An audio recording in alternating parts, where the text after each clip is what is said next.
Hey guys, so today we're going to talk about social Darwinists. And what is this group of people? Well, it's kind of hard to splice and dice these fellows fairly, but I am going to give it a go. So the first thing that you have to think about is in the 1800s, in the 1850s, you got a little guy named Charles Darwin. He gets on a boat. He sails the Galapagos Islands. He takes a bunch of notes in his diary. He starts thinking about what the things he sees means, and he comes up with something called the theory of evolution.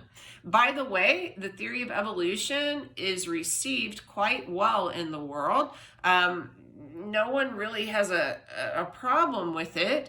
No one really disputed it in the United States as far as religious leaders are concerned until the early 1900s, when you had a fundamentalist movement. In the 1800s, people were just like, oh, cool, Charles. That sounds like some neat ideas there, neato. And there was this one guy who engaged with Darwin's work, who was a philosopher. He lived in England. His name was Herbert Spencer. And Herbert Spencer started to think, yeah, you don't have to just apply this biological evolution kind of thing that's going on to animals. I mean, well, in a way, humans are animals. We're part of this whole biological naturalist world. In the human world, we can see survival of the fittest. Herbert Spencer was actually the guy who comes up with that phrase, not Charles Darwin. But survival of the fittest is kind of a part of an understanding of evolution. So if you believe in survival of the fittest as superimposed on people, then the people who are the most fit do the best. And I don't want to be reductionist about Herbert Spencer.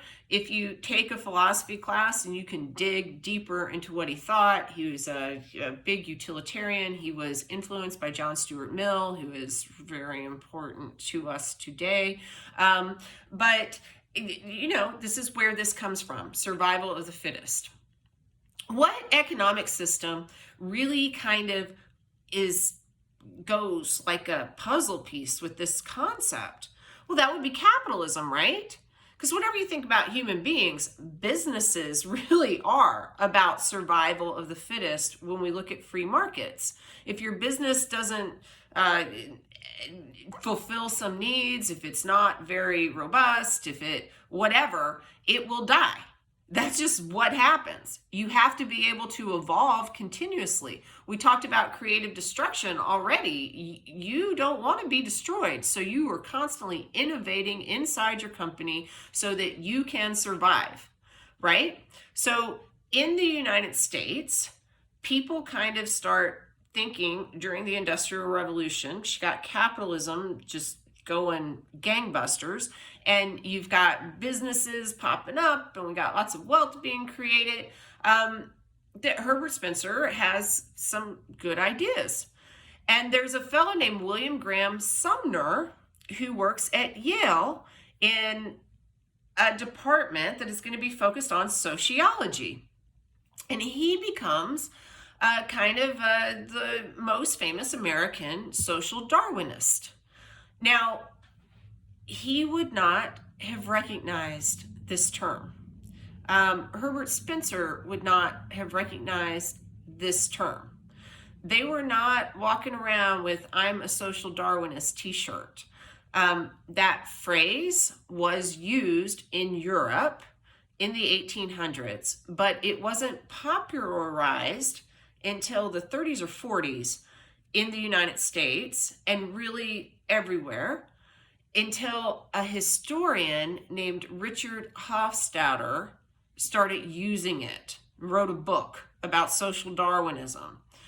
Richard Hofstadter shaped how people thought about this philosophy, because he's going to be an extremely important historian, an extremely important contributor to concepts about American politics. He shapes the historiography about the American political tradition.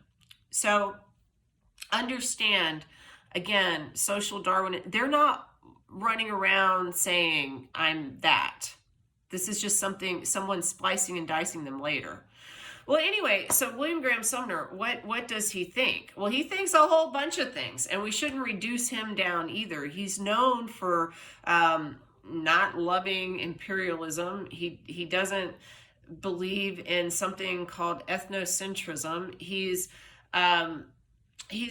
was a preacher, so he really cared a lot about things like the Puritan work ethic, that you need to go out and control your fate by working hard and making good choices. But survival of the fittest thing, that's out there too. So William Graham Sumner did not think that when you had social ills, you could ask an individual to solve them. You cannot have the state go in and tell party A that they have to help party B. It's party B has responsibilities to help party B. So William Graham Sumner is sometimes seen as harsh because this would kind of sum up what, if you've ever been in Austin, you're walking along 6th Street and you see a drunk guy who's kind of leaning up against the roadway, and maybe he's in a gutter. And, should you do something? William Graham Sumner would say, no, this is about survival of the fittest. It is not his, if you want to, sure. But no one should go to William Graham Sumner and take his wallet out of his back pocket and pull $1 out and give it to the drunk guy in the gutter. William Graham Sumner would say the drunk guy put the drunk guy into the gutter and let nature do its work. If he wants to destroy himself, then the drunk guy should be allowed to embrace his destruction. And it has nothing to do with William Graham Sumner, who is actually walking to Yale. Right? So social Darwinism really does not preach any sort of social responsibility as given down by the state. Now, he might have had social responsibility in other ways, but he wasn't for that. Social Darwinists are not going to all look exactly alike. Some of them are going to go in some really, really wicked ways. Some of them are going to become really big racist. That is not what William Graham Sumner did, but he is the most famous social Darwinist in the US in this period. Okay, bye.